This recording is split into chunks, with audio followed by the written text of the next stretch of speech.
Mga ka-masters, magandang araw po sa inyo lahat. Kumusta na po kayo lahat dyan mga ka-masters? Sana ay okay lang kayo. Dito pala ako sa aking pinagtatrabuhan. Itong building na to mga ka-masters, dito ako nagtatrabaho.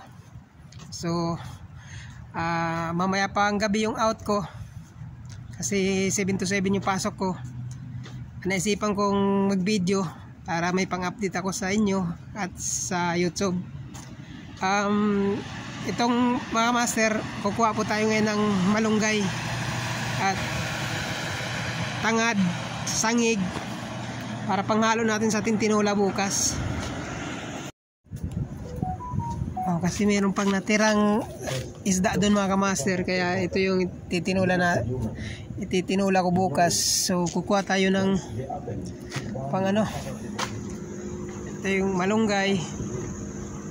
Ito malunggay na ito mga kamaster, tanim to ng kasama ko dati na nag-uwi na ng Pilipinas. Tataba ng malunggay kukuha tayo nito.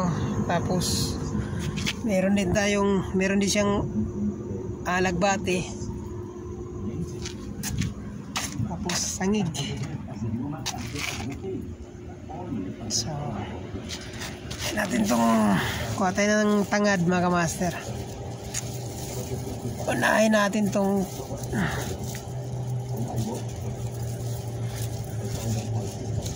yung natirang isda ko sa bahay bukas, ipiprito ko yun. So, alam nyo ito mga kamaster, sangig,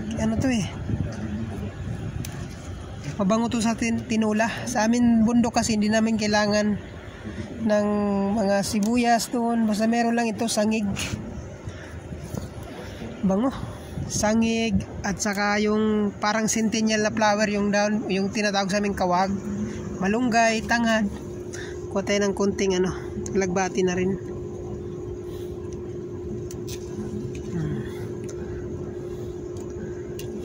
Matama, ipiprito ko yung bukas yung natirang isda, saka sasabawan, lagyan ng malunggay at kunting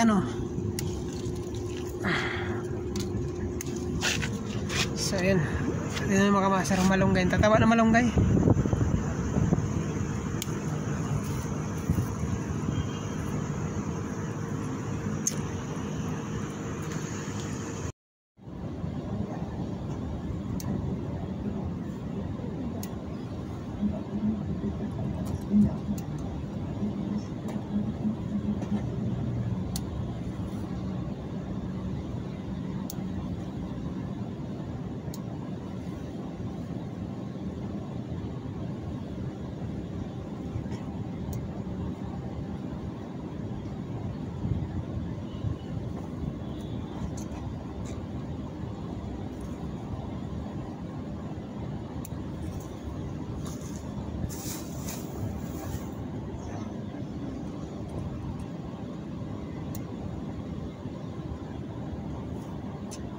Ito mga kamaster, pwede na to.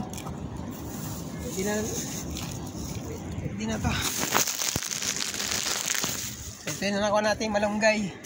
Tapos kunting alagbate, may tangad, tapos meron ding sangig. So ito lang naman mga kamaster. Babalik na sa ating trabaho.